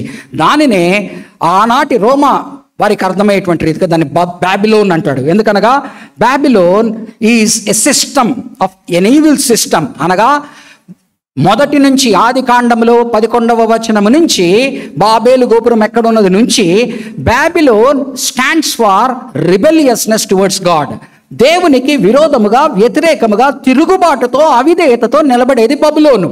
కాబట్టి మనం పోను రెవల్యూషన్లో బబులోను అని చదువుతున్నప్పుడు అది బాబిలోన్ గురించి మాట్లాడడం లేదు, ఆనాటి రోమ్ గురించి మాట్లాడడం లేదు. అంటే సీక్రెటివ్గా రోమ్ను ఉద్దేశించి మాట్లాడుతున్నాడు మొదటి శతాబ్దంలో. కానీ ఎవరి గురించి మాట్లాడుతున్నాడంటే లోకాన్ని అనుసరించేటువంటి రాజ్యము, దేవుని రాజ్యము కాక, దేవునిని ఆశ్రయించేటువంటి రాజ్యము కాక, దేవునికి విరోధముగా, వ్యతిరేకముగా ఇహలోకాన్నే ఆశ్రయము చేసుకొని, ఇహలోకాన్నే ఆధారము చేసుకొని అరాచకంలో ఉండేదాన్ని ఆయన బాబిలోన్, రోమ్ వీటితో పోలుస్తూ మనకు నెక్స్ట్ 16, 17, 18, 19 అధ్యాయాల్లో బబులోను గురించి మాట్లాడుతున్నప్పుడు మనము చూస్తాం. ఇప్పుడు ఆ యొక్క 4 బూరలను చూద్దాం ఏమై ఉన్నాయో. 4 బూరలు. మొట్టమొదటి బూర 7 నుంచి 12 వచనాల వరకు 4 బూరలు వ్రాయబడి ఉండగా 4 బూరల తీర్పులు. 7వ వచనంలో మొట్టమొదటి బూర తీర్పు కనిపిస్తూ ఉన్నది చూడండి. మొదటి దూత బూర ఊదినప్పుడు రక్తముతో మిళితమైన వడగండ్లను అగ్నియు పుట్టి భూమిపైన పడవేయబడెను. అందువలన భూమిలో 3వ భాగము కాలిపోయెను, చెట్లలో 3వ భాగమును కాలిపోయెను, పచ్చగడ్డి అంతయు కాలి. దేని మీద ప్యాటర్న్ ఏంటండి ఇది? మొట్టమొదటి మనం గనక ఈజిప్షియన్ ప్లేగ్స్ అనగా ఐగుప్తు మీద వచ్చిన తెగుళ్ళు గనక గమనించినట్లయితే 7వ తెగులు 9వ అధ్యాయము 13 నుంచి 35 వరకు రాయబడి ఉంటుంది, వడగండ్ల వాన. సో అలాగనే నిప్పు, వడగండ్లతో, రక్తముతో కూడినది వారి మీద, భూమి మీద పడుతూ ఉన్నది. భూమిలో 1/3 నాశనం అయిపోయినట్టు, చెట్లు 1/3 అనగా 3వ భాగము నాశనం అయిపోయినట్టు, ఏదైతే పచ్చ గడ్డి ఉన్నదో అదంతా కూడా కాలిపోయినట్టుగా చూపుతూ ఉన్నాడు. ఒకవేళ ఇది లిటరల్గా తీసుకున్నాం అనుకోండి, అనగా లిటరల్గా ఎలాగనా పైనుంచి రక్తముతో కూడిన వాన పడుతుందా, నిప్పుతో కూడిన వాన పడుతుందా అని లిటరల్గా ఆలోచిస్తే దేర్ ఆర్ మెనీ ఇన్సిడెన్సెస్. ఆ రోజు వారికి అర్థమయ్యేదానికి ఆ లిటరల్ దీనికి, ఆ రోజు మెడిటరేనియన్ రీజియన్లో ఏదైతే మధ్యాంతర సముద్ర ప్రాంతము అంటామో ఆ ప్రాంతంలో ఒక్కొక్కసారి ఎర్రటి వాన పడుతుంది, ఎర్రటి వాన పడుతుంది. అది సహారా డెజర్ట్లో ఏదైతే ఎడారి, సహారా ఎడారి మనకు తెలుసు ఎర్ర మట్టితో ఉంటుంది. ఆ ఎర్ర మట్టి పైకి లేచి దానితో వానబడినప్పుడు రక్తముతో కారిన నీళ్లలాగా పడుతుంది. అలాగనే ఏషియన్ ఐలాండ్స్ అంటారు, అనగా గ్రీకు ప్రదేశంలో మధ్యధార సముద్రమా ఏమంటారు, మెడిటరేనియన్ సీ, దాని చుట్టూ గ్రీక్ ఏషియన్ ఐలాండ్స్ ఉన్నాయి. ఆ ఐలాండ్స్లో it is famous for volcanic eruptions. అదే మనం 79వ సంవత్సరంలో ఆ యొక్క వెర్సూవియస్, మౌంట్ వెర్సూవియస్ ఇదైనట్టు. కాబట్టి లిటరల్గా అనగా ఒకవేళ అలాగనే జరుగుతుంది అనుకుంటే it is very much possible. సింబాలిక్గా మనకేం అర్థమవుతా ఉన్నది? సింబాలిక్గా ఈరోజు ఏం జరుగుతూ ఉన్నది? ఈరోజు ఎప్పుడూ లేనిది మనము ఫారెస్ట్ ఫైర్స్ చూస్తూ ఉన్నాం. కాలిఫోర్నియాలో మనం చూపించారు, ఎన్నో ప్రదేశాలలో వాన లేక భూమి బీడుబడిపోయి అక్కడున్నవి చిన్న దాన్ని ఏమంటారు స్పార్క్కి కాలిపోతూ, ఆ కాలిపోయిన దాన్ని ఈరోజు ఎవరు నియంత్రించలేని పరిస్థితులకి చేరుకున్నట్టుగా మనం చూస్తూ ఉన్నాం. కాబట్టి లిటరల్గా తీసుకుంటే దేర్ ఆర్ మెనీ ఇన్సిడెన్సెస్. ఒకనొక నాడు ఎలా జరగబోతుందో మనకు తెలియదు, చిహ్నాలతో చూపబడుతూ ఉన్నది కనుక వీటిని మనం ఊహించుకోగలం. కానీ జరగబోయేది మాత్రం అది అనూహ్యముగా ఉంటుంది, భరించరానంత దీనిగా ఉండేటువంటి ప్రమాదము ఉన్నది. కాబట్టి మన జీవితాలు సరిగ్గా లేకపోతే జరగబోయేది ఇది. మనము దేవుని యందు గనక సరిగ్గా ఉంటే మనకు మంచి జరుగుతుంది, లేకపోతే ఈ పరిస్థితి మనము ఎదుర్కోవలసి వస్తుందని గుర్తు చేస్తూ ఉన్నాడు. సెకండ్ ట్రంపెట్, 2వ బూర 8 నుంచి 9 వచనాల్లో చూడండి. 2వ దూత బూర ఊదినప్పుడు అగ్ని చేత మండుచున్న పెద్ద కొండ వంటిది ఒకటి సముద్రములో పడవేయబడెను. అందువలన సముద్రములో 3వ భాగము రక్తమాయను, సముద్రములోని ప్రాణము గల జంతువులలో 3వ భాగము చచ్చెను, ఓడలలో 3వ భాగము నాశనము ఆయను. ఈ 2వ బూర 3వ బూర తీర్పులను పాత నిబంధనలో గనక ఐగుప్తు తెగుళ్లలో గనక చూస్తే ఆ యొక్క 2-3 ట్రంపెట్స్. ఫస్ట్ ఈజిప్షియన్ ప్లేగ్ ఏదైతే వారి యొక్క నైలు నది రక్తము వలె అయింది అని చెప్తాడు. వారి యొక్క నైలు నది తాగుటకు నీళ్లు ఉపయోగపడని రీతిగా రక్తవర్ణమైంది, అంటే దానిలో నుంచి తాగలేని పరిస్థితి. కాబట్టి 2-3 బూరలలో అటు సముద్రము మీద పడతా ఉన్నది, అటు మంచి నీటి మీద పడతా ఉన్నది. దానివల్ల ఏమి జరుగుతూ ఉంది? ఆనాటి ప్లేగ్ ఎలాగనైతే నైలు నది, ఐగుప్తు ప్రజలు నైలు నది మీద వారి జీవన విధానానికి తాగునీరు కొరకు వేచి ఉన్న వారు ఏ విధముగా వారి యొక్క జీవితాలు రోడ్డును పడ్డాయో, అలాగనే వారికి ఏది కనుక వారికి రావాలన్నా కూడా పడవల్లో వస్తుంది. ఈరోజు కనుక ఎవరికైతే సముద్రాల మీద వాణిజ్యము, సముద్రాల మీద నుంచి ఆహార పదార్థాలు రావడం అనేది అర్థం చేసుకుంటామో వారికి అర్థమవుతుంది ఆ యొక్క సముద్రంలో గనక అలజడి జరిగితే ఏమి జరుగుతుంది. ఈరోజు మనం అర్థం చేసుకోగలం. స్ట్రైక్ వచ్చింది, లారీలు ఆగిపోయాయి అనుకోండి, ఏమవుతుందండి? అన్నీ మనకు ఎక్కడి నుంచి, నార్త్ నుంచి వస్తుంటాయి కూరగాయలు, అంటే లారీలు ఆగిపోతే ఏమవుతుంది? స్టాండ్ స్టిల్కి వచ్చేస్తాం, రేట్లు పెరిగిపోతాయి కదా. అలాగనే సముద్ర వాణిజ్యము మీద, సముద్రము నుంచి వచ్చేటువంటి ఆహార పదార్థాల మీద ఆధారపడేటువంటి ఏవైతే ఉంటాయో ఆ పోర్ట్ సిటీస్లో బ్రతికేటువంటి వారికి దీని యొక్క బాధ అర్థమవుతుంది. కాబట్టి సముద్రము మీద మనకు తెలియకనే మనం చాలాసార్లు ఆధారపడతాం. కాబట్టి సముద్రమును ఆయన కొట్టాడు అంటే దానిలో వాణిజ్యము చేసేటువంటి పడవలే కానివ్వండి, దాని ద్వారా వాణిజ్యము ద్వారాను ఆహార పదార్థాల మీద ఆధారపడే వారందరికీ కూడా నష్టము కష్టము కలిగేటువంటి పరిస్థితులు ఉన్నాయి. కాబట్టి ఒక పెద్ద కొండ వంటిది వచ్చి దానిలో పడింది అంటున్నాడు. It might be a Meteor కదా, ఎన్నోసార్లు అంటుంటాం కదా, యాస్టరాయిడ్ అంటాం, మీటియర్ అంటాం. Anything can happen, we can't say. But అర్థం చేసుకోండి, ఈరోజు సునామీలు అంటాం. ఏంటండి సునామీలు? ఒక టబ్బులో కనుక నీళ్ళ దాంట్లో రాయి వేసామనుకోండి, ఏమవుతుంది? అది పైకి పెళ్ళుబుకుతుంది. అలాగే ఈరోజు సునామీలు ఏం జరుగుతున్నాయి? ఎన్నో లోపలనే అగ్నిపర్వతాలు ఉన్నాయని చెప్తున్నారు. మరొకటి, లోపల ఉన్న టెక్టానిక్ ప్లేట్స్ కదిలినప్పుడు సునామీ వస్తుంది. వచ్చినప్పుడు ఏమవుతుంది? సముద్రమే కదా శత్రువు అయ్యేది, సముద్రమే కదా శత్రువు అయ్యేది. సముద్రాన్ని ఓర్చుకోగలమా? నీటిని ఓర్చుకోగలమా? నీటిని ఓర్చుకోగలిగిన వాడు ఎవడు లేడు. అందుకనే మన వాళ్ళు పంచభూతాలు చక్కగా చెప్తారు.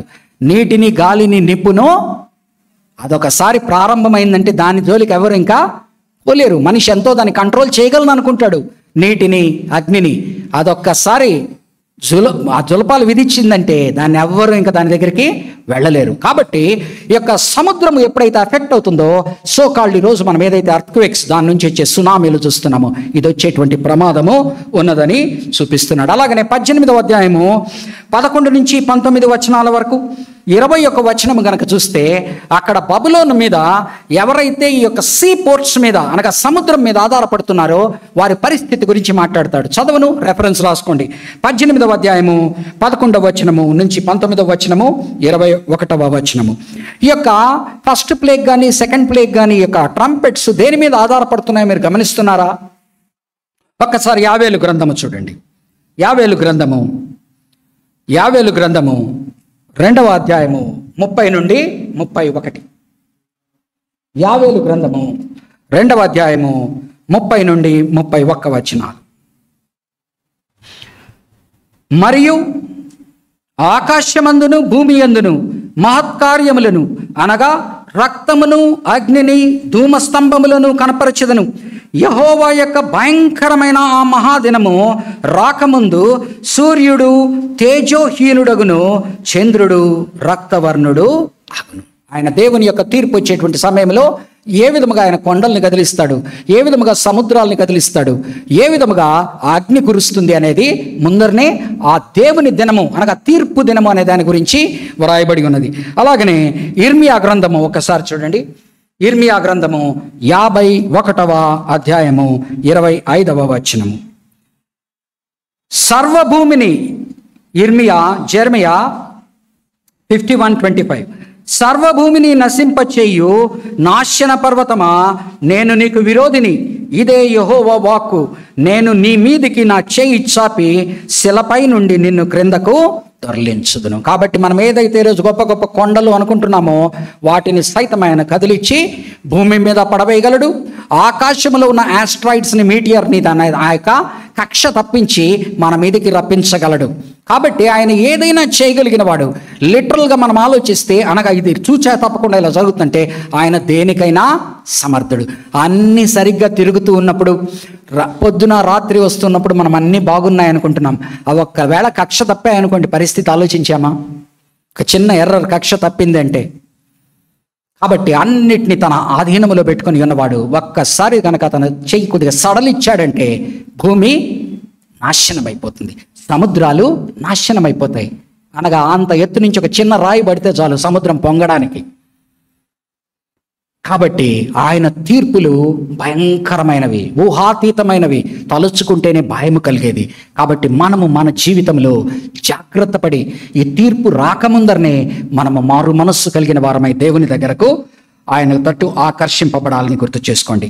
మూడవ బూర 10 నుంచి 11 వచనాలు.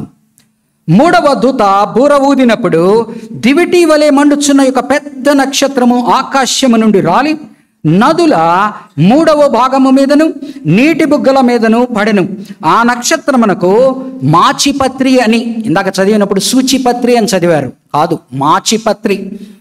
గ్రీక్లో యాబ్సింత్, ఇంగ్లీష్లో వర్మ్వుడ్, చేదు అయిన పదార్థము యాబ్సింత్ గ్రీక్లో. ఇంగ్లీష్ దాంట్లో వర్మ్వుడ్ అని రాస్తాడు. అలాగనే తెలుగులో మాచిపత్రి, అనగా ఏదైతే చేదు కలగజేస్తుందో, నీరు తాగనివ్వకుండా ఆ తాగితే విషజలం అవుతుందో మనకు తెలుసు కదా. మోషే సమయంలో వారు తాగుతున్నప్పుడు ఒక నీటిని తాగలేక బాధపడినప్పుడు ఆయన దానిలో ఒకటి చల్లినప్పుడు ఆ నీరు మంచిదవుతుంది.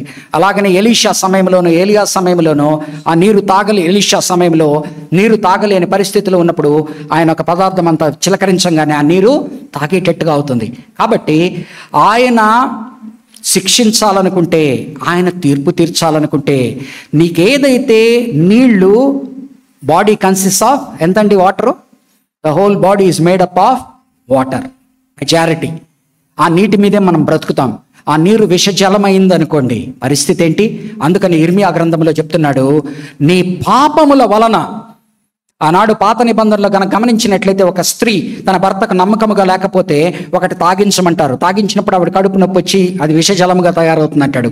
అలాగని ఇర్మియా గ్రంథంలో అంటాడు 8వ అధ్యాయం 9వ అధ్యాయంలో, నా నుంచి దూరమై విగ్రహారాధనలు ఉండి నాకు దూరముగా ఉన్న వారి మీద వారికి విషజలములు నేను తాగించదను. చూడండి ఇర్మియా గ్రంథము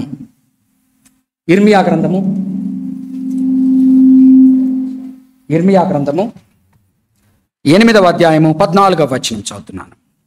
ఇర్మియా గ్రంథము 8వ అధ్యాయము 14వ వచనం. మన మేల కూర్చుండి ఉన్నాము, జెర్మయా 8:14. మన మేల కూర్చుండి ఉన్నాము, మనము పోగుబడి ప్రాకారములు గల పట్టణములలోనికి పోదము, అక్కడనే చచ్చిపోదము రండి.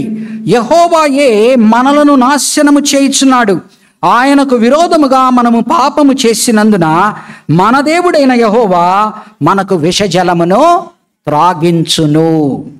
ఎప్పుడైతే మనము దేవునికి దూరం అవుతామో, ఏ నీరైతే మనకు జీవం ఇస్తుందో ఆ నీరు కాస్త విషజలమై మన ప్రాణానికి ముప్పు తెస్తుంది. ఈరోజు గమనించండి, ఒకనాడు మనకు వాటర్ బాటిల్స్ తెలుసా? ఒకనాడు శానిటైజ్, దాని ఏమంటారు, ప్యూరిఫైడ్ వాటర్ బాటిల్స్ అనేది తెలుసా? ఈరోజు ఏమైపోయింది? దానిలోంచి దాక్కపోతే ఇన్ఫెక్షన్ వస్తుంది వాటర్ వలన. అంటే మనం ఎంత జాగ్రత్తలు తీసుకుంటున్నాం. కానీ గమనించండి, ఆయన గనక మన జలాల్ని విషజలం చేశాడంటే ఏది కూడా దాన్ని ఆ జలాల్ని మళ్ళీ ప్యూరిఫై చేయలేదు. మళ్ళీ దాన్ని ప్యూరిఫై, ఈరోజు ఇండస్ట్రియల్ వేస్ట్ అంటున్నాం, కాలుష్యం యొక్క దాన్ని ఏమంటారు పరిశ్రమలలో నుంచి, పరిశ్రమలైనా ఇండస్ట్రీస్లోంచి వేస్ట్ వదులుతూ ఉన్నారు. ఎన్నో నీటి కాలువలు, ఎన్నో బ్యాడ్ వాటర్ అయిపోతుంది, ఎఫ్లూయెంట్స్ వదులుతున్నారు అంటున్నారు పొల్యూషన్ కంట్రోల్ బోర్డు వాళ్ళు. ఎక్కడ బట్టినా కూడా ఒకానొక దినంలో మనం మన జీవితాలని సరి చేసుకోకపోతే, మన వాతావరణాన్ని కనుక మనము సరి చేసుకోకపోతే జరిగేదేంటి? త్రాగు నీరు, ఒకనాడు ఎవ్వరమో అనుకోలేదు 20 రూపాయలు పెట్టి బాటిల్ కొనుక్కుంటామని. భవిష్యత్తులో చాలామంది ప్రెడిక్ట్ చేయడం ఏంటి అంటే, water will be a very very costly commodity. Water will become a very costly commodity. కాబట్టి ఆయన మనకు జీవమునివ్వవలసిన జలమును ఆయన విషజలముగా చేయగలిగిన సమర్థుడు. 9వ అధ్యాయము 15వ వచనం, ఇర్మియా గ్రంథము 9వ అధ్యాయము 15వ వచనం. సైన్యములకు అధిపతియు ఇజ్రాయేలు దేవుడు నగు యెహోవా ఈలాగు సెలవిచ్చుచున్నాడు, నేను ఈ ప్రజలకు చేదు కూరలు తినిపింతును, విష జలము తాగింతును. ఎందుకంటే కారణమంతా ఏంటి? దేవుని నుంచి దూరమయ్యారు. నా ప్రజలు, దేవుని ఆలయము కలిగిన ప్రజలు, పేరుకు దేవుని ఆలయము పెట్టుకొని ప్రతి చెట్టుకు గుట్టకు పుట్టకు పూజించడం మాత్రమే కాకుండా ఆలయములో ఎక్కడైతే ఖాళీ స్థలం ఉన్నదో అక్కడ వారి విగ్రహాలు తెచ్చిపెట్టుకొని వారు పూజిస్తూ ఉన్నారు. వీరిని నేను సహించాలనా? వీరిని నేను భరించాలనా? ఎంతకాలము సహించాలి? ఎంతకాలము భరించాలి? వీరికి నేను విషజలము తాగిపించాను. కాబట్టి గమనించండి, దేవుని యందున్న వారికి యేసు ప్రభువు జీవ జలముల దగ్గరికి నడిపిస్తాడంట. చూడండి 7వ అధ్యాయము 17వ వచనం. ఏలయనగా సింహాసన మధ్యమందుండు గొర్రెపిల్ల వారికి కాపరి అయి జీవ జలముల బుగ్గ యొద్దకు వారిని నడిపించును. దేవుడే వారి కన్నుల నుండి ప్రతి బాష్ప బిందువును తుడిచివేయును. దేవుడే జీవజలముల దగ్గరికి నడిపిస్తాడట. అలాగని 21వ అధ్యాయం 6వ వచనం చూడండి. ప్రకటన గ్రంథము 21:6వ వచనం. మరియు ఆయన నాతో ఇట్లనెను, సమాప్తమైనవి, నేనే ఆల్ఫాయు ఒమేగాయు, అనగా ఆదియు అంతమునై ఉన్నవాడను. దప్పిగొనువానికి జీవజలముల బుగ్గలోని జలమును నేను ఉచితముగా. దేవునిని నమ్ముకున్న వారికి, దేవునికి నమ్మకముగా ఉన్నవారికి ప్రభువు, గొర్రెపిల్ల అయిన ప్రభువు తానే జీవజలముల దగ్గరికి నడిపిస్తాడంట. ఎవరైతే ప్రభువునందు నమ్మకముగా ఉండకుండా ప్రభువును తిరస్కరిస్తారో, లేకపోతే ప్రభువును తెలిసి హతసాక్షులు కావలసిన ప్రాబ్లం వస్తుందని చెప్పి వారు విశ్వాసమునందు తప్పి కల్తీ అవుతారో, కలుషిత పడతారో, వారి జీవితాలు విషజలాలు తాగవలసిన పరిస్థితి వస్తుంది. కాబట్టి ఈ దినము నా జీవితాన్ని మనం సరిచూసుకోవాలి.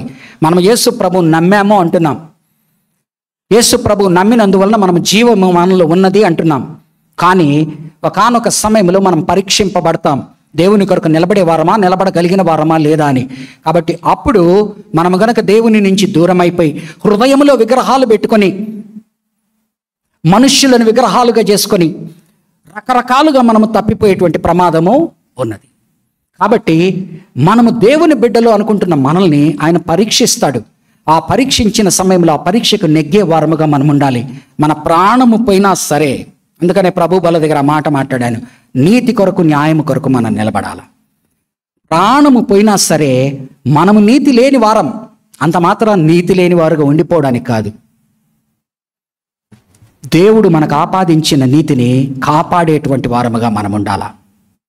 అంతేగాని నీతి న్యాయము తప్పిపోయి మనము దేవుని నుంచి దూరమై క్రైస్తవులమని చెప్పుకుంటూ క్రైస్తవేతర పనులు చేస్తూ, ఎవరికీ తెలియదు లేని పిల్లి కదా, కళ్ళు మూసుకొని పాలు తాగుతూ ఎవరికీ తెలియదు అనుకున్నట్టుగా నువ్వు చేసేదంతా చేసి ఆలయానికి వచ్చి వాళ్ళు ముసుగేసుకొని కూర్చున్నారట ప్రార్థనలో. అలాగే నేను బయట చేసేవన్నీ చేసి క్రైస్తవుడు అనిపించుకొని లోపలికి వచ్చి ఏమీ తెలియని వాడుగా కూర్చుంటే బయట నువ్వు చేస్తున్నది వేరే వాళ్ళకి తెలీదా? బయట నువ్వు చేస్తున్నది దేవునికి తెలీదా? ఆయన కెమెరాలో పడదా? కానీ ఏమీ తెలియనట్టుగా నాటకాలు వేస్తా లోపలికి వచ్చి కూర్చుంటున్నావే. ఏ స్థితిలో ఉన్నావో గమనించావా? నువ్వు ఏ స్థితిలో ఉన్నావో గమనించావా? ఎందుకని? ఎవరికీ తెలియదులే, పిల్లి కళ్ళు మూసుకొని పాలు తాగుతూ ఎవరికి తెలియదు అనుకుందంట. అలాగనే మనం కూడా క్రైస్తవులుగా పైకి యేసుక్రీస్తును రక్షకుడు అనడం, లోపల వెనక చేసే పనులు చేస్తూ ఉండడం, ఆదివారం అయ్యేటప్పటికి లోపలికి వచ్చి కూర్చొని ఏమీ తెలియని వాళ్ళలాగా పరిశుద్ధుల్లాగా. ఈ ప్రమాదం ఉన్న సుమి, ఈ ప్రమాదం ఉన్నది.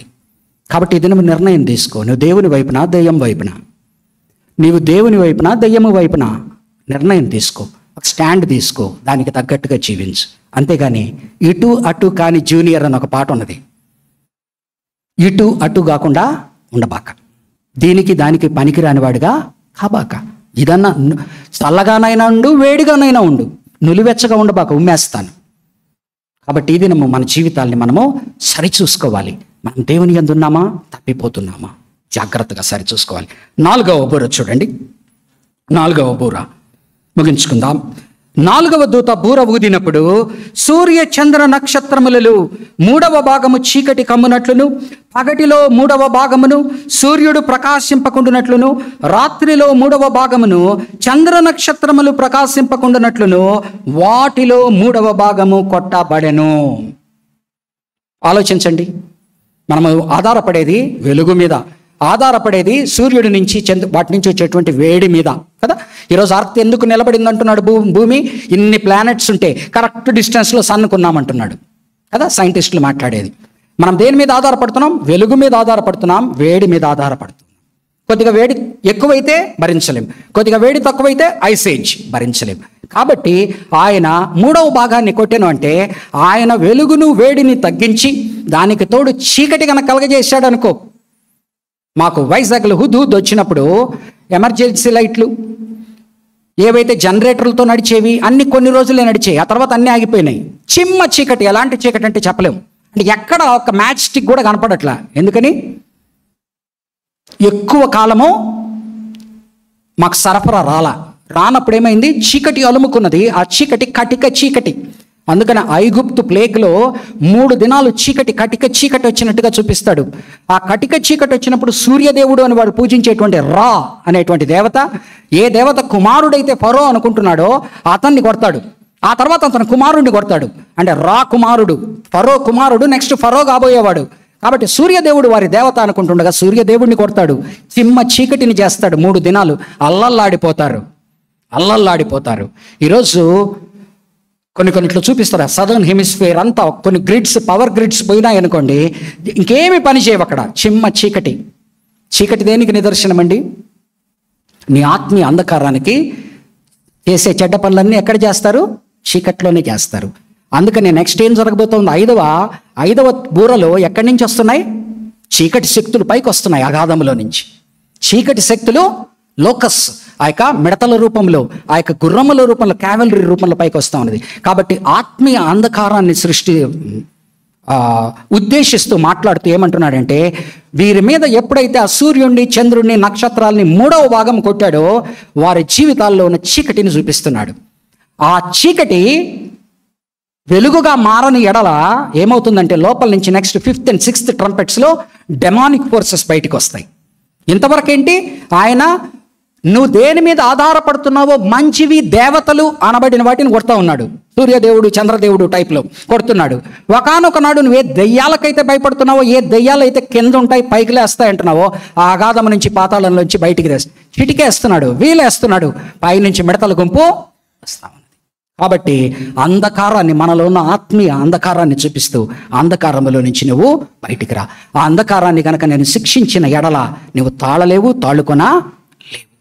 ఆత్మీయ అంధకారంలో ఉన్న నీవు నేను వెలుగులోకి రావాలని ఆయన మరొక పిలుపు ఇస్తా ఉన్నాడు. అర్థం చేసుకుందాం, ఆఖరిగా ముగించుకుందాం. మరియు నేను చూడగా 13వ వచనం, మరియు నేను చూడగా ఆకాశ మధ్యమున ఒక పక్షిరాజు ఎగురుచు బూరలు ఊదబోచున్న 3 దూతల బూరలు శబ్దములను బట్టి భూనివాసులకు అయ్యో అయ్యో అయ్యో అని గొప్ప స్వరముతో చెప్పుట వింటి. నెక్స్ట్ 3 బూరలను ఏమంటున్నా అంటే, బూరలను కూడా మాట్లాడట్లా ఆయన. 3 అయ్యోలంట, 3 వోవ్స్. ఎవరు ప్రకటిస్తున్నారంట? పక్షిరాజు తిరుగుతున్నారంట. పక్షిరాజు దేనికి నిదర్శనము? పక్షిరాజు ఎక్కడైతే డెత్ అండ్ డిస్ట్రక్షన్ ఉంటుందో దాన్ని పైనుంచి చూడగలిగిన వాడు. కాబట్టి భవిష్యత్తులో జరగబోతున్నది 5-6 బూరల్లో 1/3 ఆఫ్ ద పీపుల్ చనిపోబోతా ఉన్నారు. సో పక్షిరాజు అంటున్నాడు, పైనుంచి ప్రకటిస్తూ ఉన్నాడు, రానున్న 3 వౌస్, అయ్యో అయ్యో శ్రమలను గురించి మీరు భయపడండి. దేవుని భూనివాసుల మీదకి తీర్పు రాబోతుంది. అందుకనే 8వ అధ్యాయంలో 4 బూరల గురించి 7-8 వచనాల్లో చెప్తాడు. 9వ అధ్యాయంలో 2 బూరల గురించి 24 వచనాలు 25 వచనాల్లో చెప్తాడు. అంటే లార్జ్ డిస్క్రిప్టివ్గా చెప్తాడు. అంటే ఎంత దారుణముగా పరిస్థితి ఉంటుందో అర్థం చేసుకో. తేలు వెనక నుంచి కుడితే ఎంత కష్టమో, పాము ముందర నుంచి కుడిస్తే ఎంత కష్టమో, ముందర పాము వెనక తేలు ఉంటే నీ పరిస్థితి ఏంటో అర్థం చేసుకో. దానికి నువ్వు తట్టుకొనలేవు గనక వాటిని విస్తారముగా వివరిస్తూ 3 అయ్యోలు మీ మీదకి రాబోతున్నాయి. కాబట్టి ప్రియమైన సహోదరి సహోదరుడా, యేసుక్రీస్తుని అంగీకరించిన మనము ఇటువంటి శ్రమలు సంభవించినప్పుడు దేవుని మీద విశ్వాసముతో మనం నిలదొక్కునేలా ఆయన మనకు సహాయం చేస్తాడు. కానీ ఆయన సహాయం చేసే సమయంలో నన్ను అడుగుతున్నాడు, నీ హృదయము నాకు ఇచ్చావా? నిజంగా సరైన మారు మనసు, పశ్చాత్తాపము నీలో ఉన్నదా? లేకపోతే కొంగ జపమా? దొంగపిల్లి వ్యవహారమా?